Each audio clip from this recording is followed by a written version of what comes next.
Lembro-me do cheiro do bolo de baunilha que a mamãe assou naquela manhã. Ela nunca cozinhava, nem mesmo nos feriados, mas no meu 18º aniversário, ela fez. Eu deveria ter percebido que algo estava errado ali. Eles esperaram até a tarde. Eu ainda estava de pijama quando papai me chamou para a sala de estar. Ele sequer olhou para mim. Mamãe encarava o colo, seus lábios tensos. Algo tinha acontecido, eu senti no meu íntimo. Sente-se, disse o papai. Sua voz tinha aquela mesma frieza que ele usava quando eu derramava leite quando criança. Sentei-me, confusa, mas tentando manter a calma. Eu havia aprendido há muito tempo a não mostrar emoção perto deles, isso piorava as coisas. Então eles soltaram a bomba. Você foi adotada, disse a mamãe, secamente.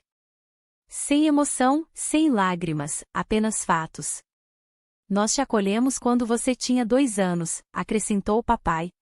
Sua mãe biológica não podia cuidar de você. Nós fizemos o que pudemos. Eu estava paralisada. Achamos que está na hora, continuou a mamãe, de você seguir seu próprio caminho agora. Você já é velha o suficiente. Então o papai alcançou algo embaixo do sofá e deslizou uma pequena mochila de lona pelo carpete. Tem algum dinheiro aí e roupas. Nós providenciamos para você ficar em um albergue até encontrar um emprego. Eles estavam me expulsando no meu aniversário. Eu não chorei. Eu não gritei. Levantei-me lentamente e assenti. Obrigada, eu disse com um pequeno sorriso. Eles não notaram o jeito que meus dedos apertavam a alça da mochila. Eles não notaram o brilho de algo mais afiado em meus olhos. Porque o que eles não sabiam, o que eles jamais poderiam ter imaginado, era que 3 semanas antes eu havia encontrado a carta. Ela estava enterrada na gaveta debaixo do armário do corredor, atrás de alguns papéis de imposto antigos. Um envelope endereçado a uma mulher chamada Dora Vance, mas dentro havia uma certidão de nascimento com meu nome e o dela listado como mãe. Sem pai. Eu a havia procurado online. Eu até fui à biblioteca para ler antigos artigos de jornal, e o que encontrei me chocou tão profundamente que eu não havia falado sobre isso com ninguém. Ainda não. Minha mãe biológica não era inapta. Ela foi levada. E agora, enquanto eu saía pela porta da frente da casa onde eu vivi toda a minha vida, eu não me sentia abandonada. Eu me sentia pronta. Porque eu não estava saindo envergonhada. Eu estava saindo com um plano. O albergue cheirava a água sanitária e ar viciado, o tipo de lugar onde as pessoas acabavam quando não tinham mais para onde ir naquela primeira noite. Mantive minhas costas contra a parede, agarrando minha mochila como se ela valesse alguma coisa. A verdade é que ela só tinha 2 trocas de roupa, algumas notas amassadas e aquele envelope. O envelope era tudo. Na manhã seguinte, saí antes do amanhecer, o ar cortante contra minhas bochechas. Caminhei por 1 hora até a biblioteca pública, meu único refúgio real. Era silencioso lá, seguro, e eles tinham os arquivos. Sentei-me na estação de microfilme, deslizei a luz real escondida no meu armário na semana passada e continuei lendo o mesmo artigo amarelado repetidamente, como se desta vez o final fosse mudar. Psiquiatra local, Dora Vance, institucionalizada após alegações de denunciante darem errado. A foto ao lado da manchete mostrava uma jovem com olhos escuros e traços delicados sendo levada algemada. Sua expressão não era de medo, era desafiadora.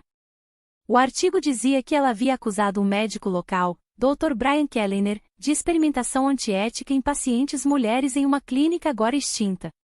O médico negou tudo, é claro. 1 mês depois, Dora foi declarada instável e enviada para a clínica psiquiátrica Serene Psychiatric para tratamento e observação.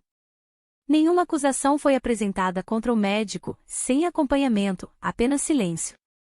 Exceto que o mesmo médico mais tarde se tornou o chefe da Kellner Health Institute, uma fundação para a qual meu pai adotivo doava frequentemente.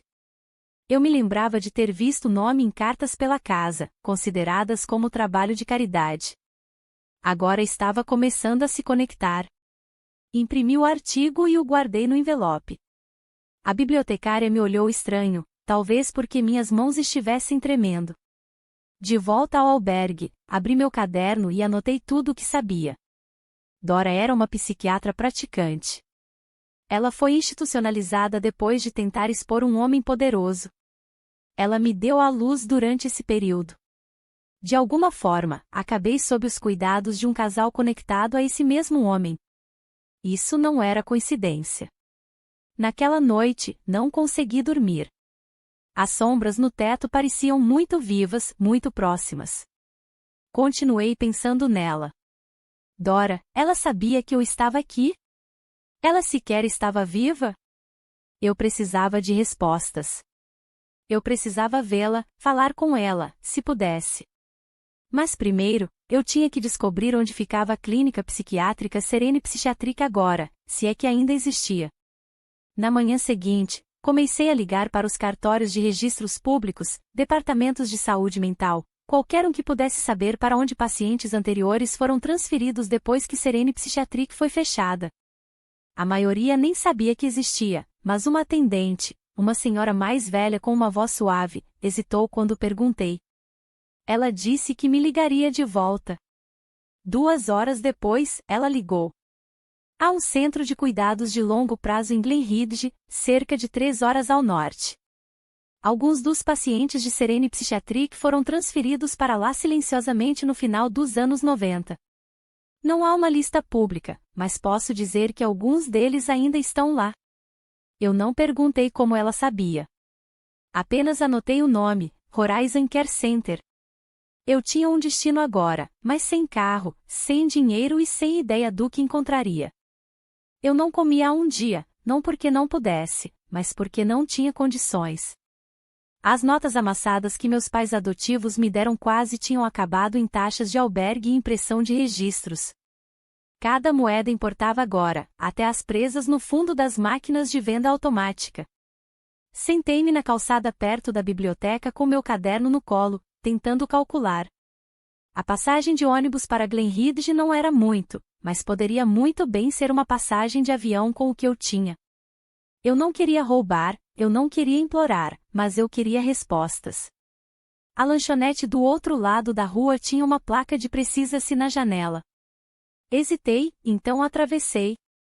Perguntei pelo gerente, disse que lavaria pratos, esfregaria o chão, qualquer coisa. Ele me olhou de cima a baixo, notou as olheiras sob meus olhos, então disse, você começa amanhã, 6 horas da manhã. Trabalhei 5 dias seguidos, quase sem falar com ninguém. Minhas costas doíam, minhas mãos sangravam de água escaldante e sabão rachado, mas na sexta manhã, embolsei $117 em gorjetas e salário. Era o suficiente. O ônibus para Glenridge saía às 10h40 da manhã. Não me despedi de ninguém, apenas caminhei até o terminal, dobrei o envelope com o artigo de Dora dentro da minha jaqueta e embarquei. A viagem foi silenciosa, passando por cidades que pareciam quase abandonadas, suas ruas ainda cobertas de geada, embora já fosse abril. O Horizon Care Center ficava no topo de uma longa colina, meio escondido por árvores. A placa estava desbotada, a tinta descascando. Parecia menos um hospital e mais uma mansão esquecida. A mulher na recepção mal levantou a cabeça quando entrei. Ela tinha uma prancheta, óculos pousados na ponta do nariz e uma voz cansada. Estou aqui para visitar uma paciente, eu disse, firmando a voz. Nome? Ela perguntou. Dora Vance.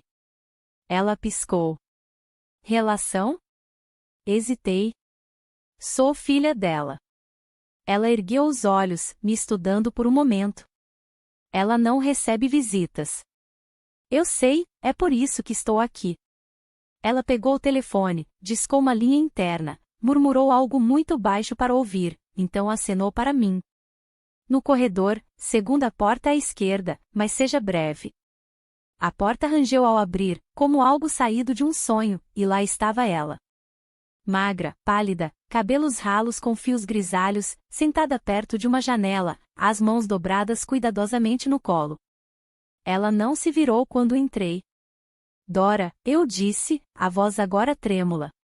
Ela ergueu os olhos lentamente, os seus encontraram os meus, e por um segundo, apenas um, algo brilhou neles. Reconhecimento, dor, talvez ambos. Ela não falou, mas também não desviou o olhar. Dei um passo mais perto, o coração martelando. Meu nome é Raquel. Você teve uma filha há 18 anos. Eles me disseram que você era inapta, disseram que você era perigosa, mas eu li o que aconteceu. Eu sei o que você tentou fazer. Eu sei o que fizeram com você. Ela exalou suavemente, e algo em sua postura mudou. Suas mãos se cerraram. Eles ainda me observam, ela sussurrou, quase inaudível. Eles acham que eu não me lembro, mas eu me lembro.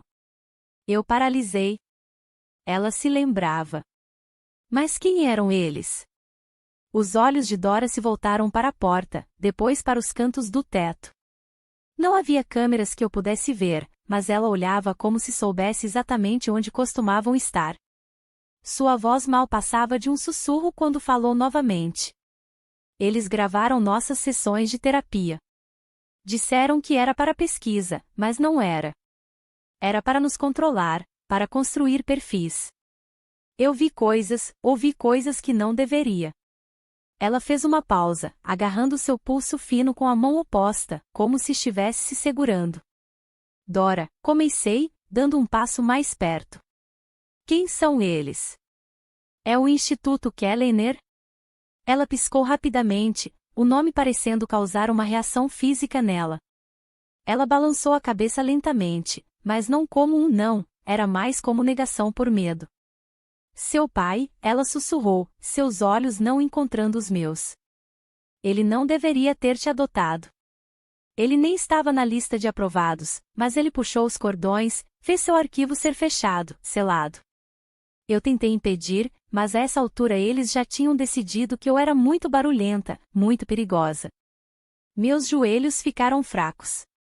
Abaixei-me na cadeira ao lado dela, tentando manter a voz firme. O que eles estavam fazendo, Dora? O que Kellener fez com aquelas mulheres? Ela mordeu o lábio até ficar branco. Terapia experimental, técnicas de isolamento, testes de supressão de memória. Começou sob o pretexto de tratamentos de TEPT, mas evoluiu. Eles testaram drogas, manipulação comportamental em mulheres que ninguém sentiria falta. Algumas eram viciadas, algumas eram apenas esposas inconvenientes. E você? Perguntei. Eu estava documentando tudo. Eu era jovem, idealista. Achei que ética importava. Enviei um relatório para o Conselho Estadual. Uma semana depois, fui suspensa, depois presa, depois, este lugar. Sua voz falhou e seus olhos se encheram de lágrimas. Ela não chorava há anos, eu podia perceber. Ela se treinou para não chorar. Eu implorei para me deixarem te ver quando me disseram que você tinha sido colocada em um lar. Eu não sabia onde ou com quem. Eles me transferiram para cá, disseram que eu era um perigo para mim mesma. Eu nunca parei de me perguntar. Enfiei a mão na minha bolsa e tirei o envelope. Você não precisa mais se perguntar. Ela tocou os papéis dobrados como se eles pudessem se dissolver em seus dedos. Por um longo momento, ela não disse nada. Então, você não deveria estar aqui. Se eles souberem que você me encontrou. Eu não me importo, interrompi, mais firme agora. Você não é louca. Você nunca foi, e eu vou provar isso. A mão de Dora disparou, agarrando a minha com força repentina. Não confie em ninguém com distintivo ou jaleco. Não neste mundo. De repente, passos ecoaram pelo corredor. Todo o corpo de Dora enrijeceu. Uma sombra passou pela porta. Ela se endireitou, os olhos vazios, a postura perfeita. A enfermeira abriu a porta, sorrindo finamente. Sinto muito, o horário de visitas acabou. Dora não olhou para mim novamente, apenas dobrou as mãos e se virou para a janela. Levantei-me, o coração acelerado, e ao passar pela enfermeira, ela se inclinou ligeiramente e sussurrou: Você não é a primeira a vir perguntar por ela, mas a última garota não voltou. Ela fechou a porta atrás de mim antes que eu pudesse responder. O frio me atingiu como um tapa no momento em que saí do Horizon Care Center. Minha respiração embaçou o ar, e minhas pontas dos dedos tremeram, não apenas pelo frio, mas por tudo que eu acabara de ouvir. Minha mãe não era uma paciente, ela era uma prisioneira. Não fui direto para o ponto de ônibus. Encontrei um banco sob um carvalho morto e sentei ali, olhando para a placa desbotada do centro no alto da colina. Meus pensamentos estavam acelerados. Outra garota tinha vindo antes de mim. Alguém mais tinha tentado descobrir a verdade, e ela se foi. A enfermeira não tinha dito como uma ameaça, mas soou como uma. De volta a Glenridge, fiz o check-in em um hotel barato com papel de parede rachado e uma chave que mal girava. Não consegui dormir. Passei a noite vasculhando fóruns online, arquivos profundos, até mesmo threads do Reddit, procurando qualquer coisa sobre Horizon Care Center, Serene Psiquiátrica ou pacientes que desapareceram sem deixar rastros. Nada. Era como se eles tivessem apagado sua história completamente. Voltei minha atenção para a Fundação Kellner. Aquele nome não me deixava em paz desde que o vi nas cartas de doação no escritório do meu pai adotivo. O site deles era impecável, cheio de rostos sorridentes, retiros de bem-estar e declarações de missão cuidadosamente redigidas sobre cura holística para mulheres em crise. Uma mentira, uma fachada. Comecei a cavar através de arquivos de organizações sem fins lucrativos e documentos fiscais, qualquer coisa pública. E então eu vi um nome enterrado na papelada administrativa, George Smith. Ele havia assinado uma aquisição pela Fundação de Materiais de Pesquisa de Cuidados com Pacientes durante o ano em que Serene Psiquiatric foi fechado. Meu estômago caiu, porque esse é o nome verdadeiro do meu pai adotivo. Ele nunca foi apenas um doador, ele fazia parte disso, um diretor, um do círculo íntimo. Ele ajudou Kellner a encobrir tudo. Ele pode até ter ajudado a internar Dora. E então ele me pegou. Eu nunca fui um presente, nunca um caso de caridade. Eu era uma lembrança do sucesso deles, prova de que o sistema funcionava, que eles podiam destruir a vida de alguém e criar seu filho como se nada tivesse acontecido. A raiva sacudiu meu corpo, mas por baixo, um medo frio rastejou. Eles tinham poder, alcance. Eles já haviam apagado outros antes. Aquela enfermeira em Horizon Care Center não estava me avisando por bondade, ela estava me dizendo para correr. Mas eu não ia correr. Eu precisava de provas. Pesquisei registros de funcionários públicos para Horizon Care Center e encontrei um nome, enfermeira Nora Silva, a mesma que eu tinha visto na etiqueta. Com algum esforço, rastreei sua página no Facebook. Sem posts, apenas curtidas e fotos de seu gato. Mas havia uma pista. Um comentário antigo sob uma foto de uma conferência de enfermagem. Alguém a havia marcado e dito, ainda trabalhando à noite no Horizon Care Center? Pobre coitada, aquele lugar é um lar assombrado. Mandei uma mensagem para ela. Não esperava uma resposta, mas disse quem eu era, contei que falei com Dora e que precisava da ajuda dela para expor o que realmente aconteceu. 1 hora se passou, depois 2. Então, às 1h30 da manhã, uma mensagem chegou: encontre-me na entrada dos fundos amanhã à noite, meia-noite. Mas se alguém te vir, diga que está perdida.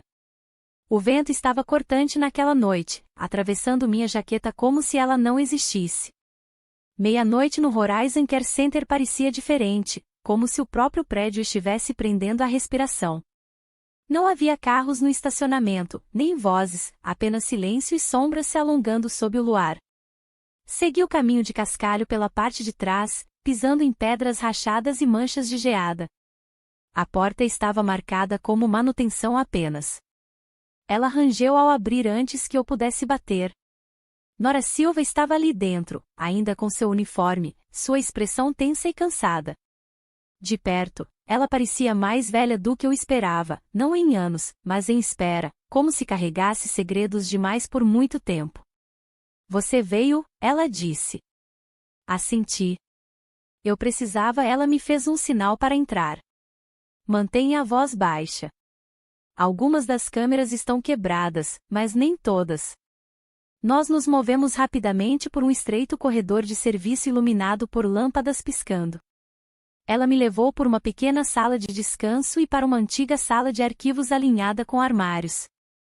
Eu não deveria estar fazendo isso, ela sussurrou, destrancando a terceira gaveta de baixo com uma pequena chave de latão, mas eu vi o que fizeram com sua mãe e com as outras. E quando aquela última garota apareceu, pensei que talvez, só talvez, alguém finalmente escutasse. Eu paralisei. A outra garota? O que aconteceu com ela? Nora puxou um arquivo grosso do armário e me entregou. O nome dela era Jane Gordon. Estudante de jornalismo, brilhante, persistente. Ela veio fazer perguntas sobre Dora e outras que desapareceram de Serene Psychiatric.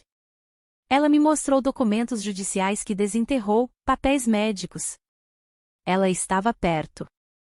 O que aconteceu com ela? Ela voltou para uma segunda visita. Naquela noite, seu dormitório foi arrombado, seu laptop e arquivos sumiram. Ela disse à colega de quarto que sentia que estava sendo seguida. 2 dias depois, ela desapareceu. A polícia considerou um desaparecimento voluntário, mas você não acredita nisso. Não, Nora disse suavemente. Jane estava assustada, mas não do tipo que foge. Abriu o arquivo de Dora. Páginas e páginas de anotações, todas carimbadas com inapta, delirante, paranoica e em vermelho. A linguagem era clínica, fria, manipulada. Ela não era delirante, Nora disse. Ela estava sã. No dia anterior à sua internação, ela apresentou uma queixa ao conselho médico. No dia seguinte, ela é rotulada como uma ameaça. Virei para um relatório fotocopiado, manuscrito, assinado de Vance. Ele descrevia testes de drogas não autorizados em pacientes sem consentimento legal, sob a direção de Kellner. Por que isso não veio à tona? Nora balançou a cabeça. O alcance da fundação é longo. Eles financiam hospitais, universidades, até campanhas políticas. Se você tentar ir pelo sistema, eles farão você desaparecer também. Eu não vou ao sistema, eu disse, dobrando o relatório e o guardando na minha jaqueta. Eu vou incendiar a casa deles de fora para dentro. Nora hesitou, então enfiou a mão em sua própria bolsa e me entregou um pendrive. Estes são memorandos internos, digitalizações de registros de pacientes, relatórios de Dora. Se você está falando sério, vai precisar disso. Eu estou. Então seja esperta e não volte aqui. Ao sair pela porta de manutenção, percebi que algo havia mudado. Eu não era mais apenas uma garota procurando respostas. Eu era uma ameaça, e eu não estava assustada. Ainda não. Não voltei para o hotel. Não fui a lugar nenhum com meu nome. Em vez disso, passei a noite em um canto de uma lanchonete 24 horas em outra cidade, bebendo uma xícara de café que eu não podia pagar e olhando para o pendrive na minha palma como se fosse um fio desencapado. Eu não tinha laptop, apenas meu celular. Não podia arriscar conectar o drive a nada rastreável. Ao meio-dia, encontrei uma loja de eletrônicos de segunda mão, paguei em dinheiro por um Chromebook surrado. Levei-o para uma biblioteca pública, sentei-me no fundo, atrás de uma estante de biografias esquecidas, e conectei o pendrive. Levou 3 minutos para carregar, então os nomes das pastas apareceram: registros de pacientes, notas de tratamento experimental, memorandos da fundação, Dr. BK. Privado, registros de transferência, Devance. Minha garganta secou. Abri os registros de pacientes primeiro. Páginas de notas clínicas frias, referências codificadas a testes de sedação, terapia de regressão, sessões de conformidade comportamental. Algumas notas terminavam com sujeito transferido para contenção de longo prazo após não conformidade. Sem nomes, apenas números. Em seguida, vieram os memorandos da fundação. Muitos traziam a assinatura digital de George Smith.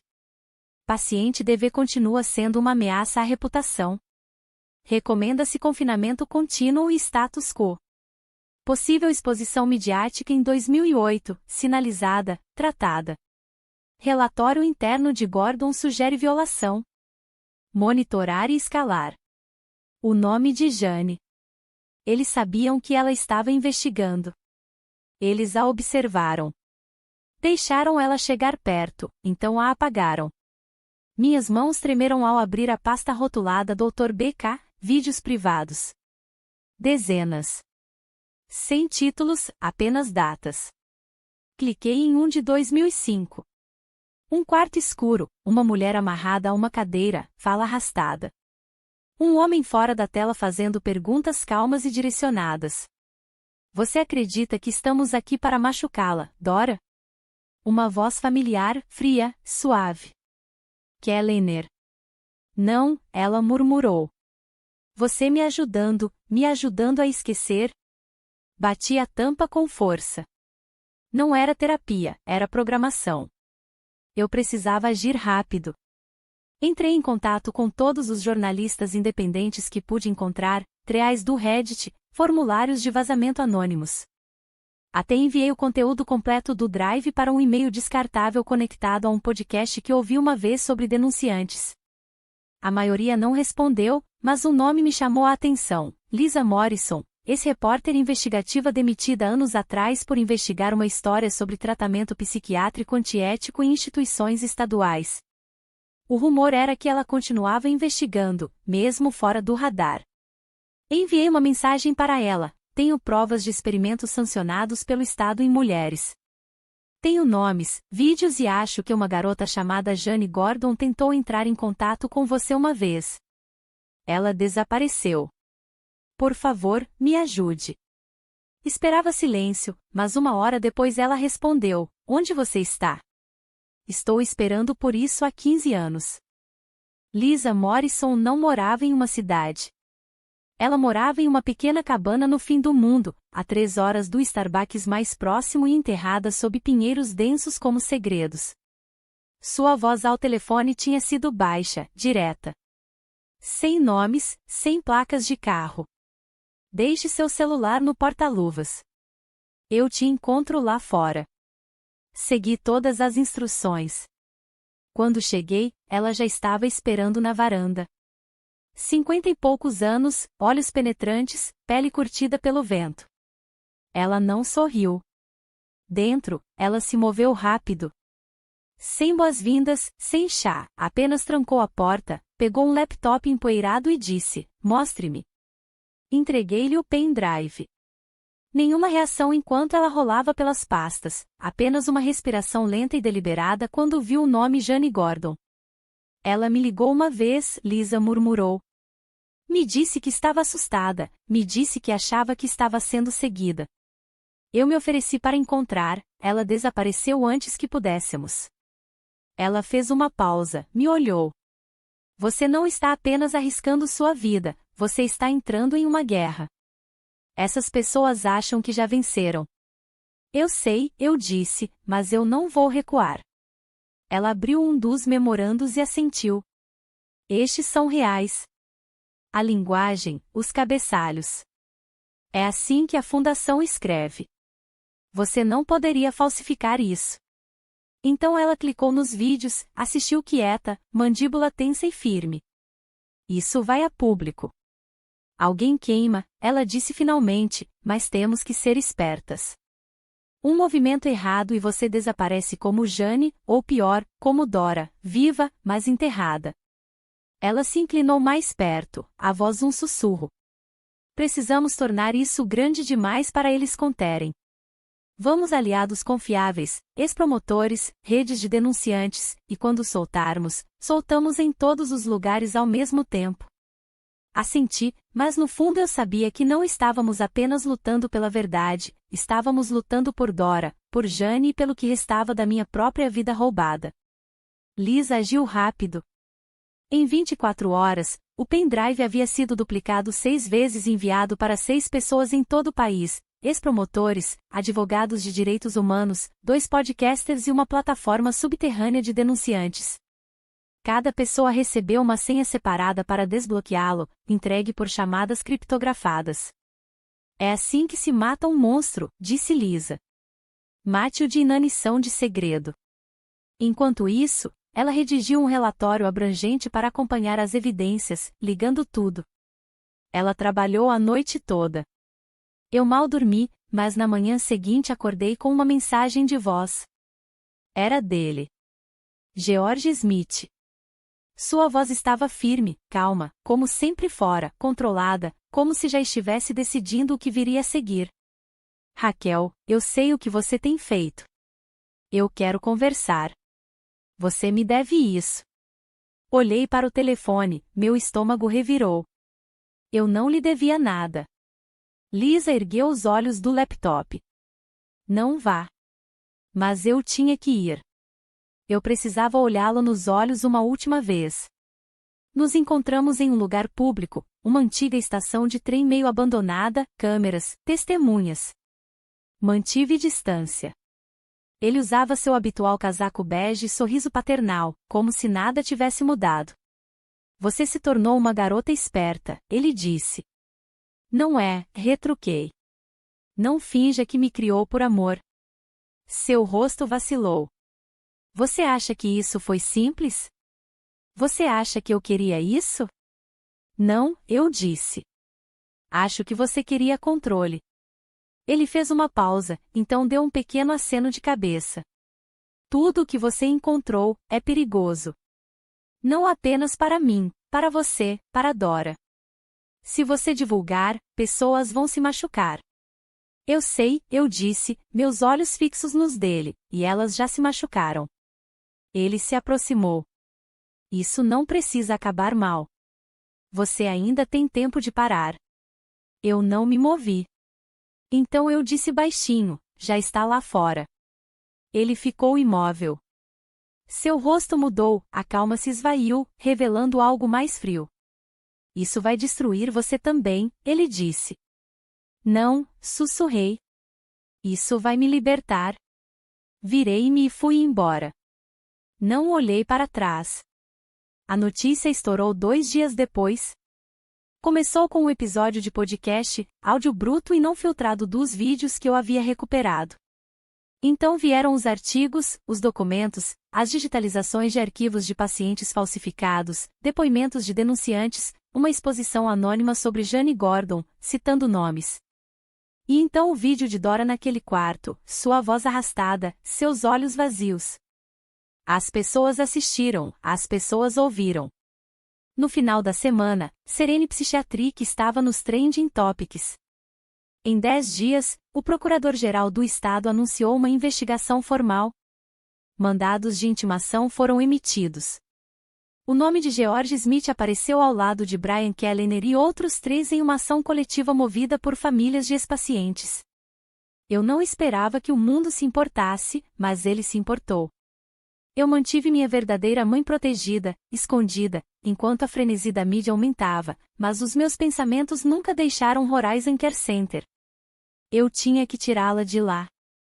Na manhã seguinte, fiz uma ligação e combinei tudo com a enfermeira Nora. O Horizon Care Center não resistiu. Após o vazamento, a equipe estava assustada, incerta. Alguns já tinham ido embora. Nora me encontrou na porta e entregou uma prancheta. Ela foi sedada silenciosamente, mas ainda está lúcida. Vocês precisam se apressar. Encontrei Dona na mesma cadeira perto da janela. Mãe, sussurrei, ajoelhando. Nós vamos embora. Os olhos de Dora estavam vidrados, mas sua mão moveu-se lenta, mas seguramente. Ela tocou minha bochecha. Você me encontrou. Eu sempre encontraria, disse. Lágrimas brotando. Não importa o que eles fizessem. Saímos juntas. Sem alarmes, sem homens de branco, apenas a luz do crepúsculo e o vento. As semanas seguintes foram um borrão: proteção legal, cuidados médicos, terapia de trauma, a reintrodução de Dora a um mundo que a havia esquecido. E o julgamento, adiado, atrasado, mas não descartado. George Smith nunca mais ligou. Ele foi indiciado 3 meses depois. E Jane? Eu continuei investigando, não desistiria. 6 meses após todo o acontecimento, uma mulher foi encontrada vivendo sob um nome falso em uma pequena cidade no Oregon. Nervosa, reservada, mas viva. Era Jane Gordon. Então, eu voei para encontrá-la. Conversamos por horas, não sobre o que foi perdido, mas sobre o que iríamos construir juntas. Raquel passou por altos e baixos e grandes descobertas, mas não desistiu de encontrar a verdade e libertar sua mãe. O que você teria feito se estivesse na situação dela? Conte nos comentários. Se você gostou dessa história, por favor curta o vídeo e se inscreva no canal para mais histórias surpreendentes.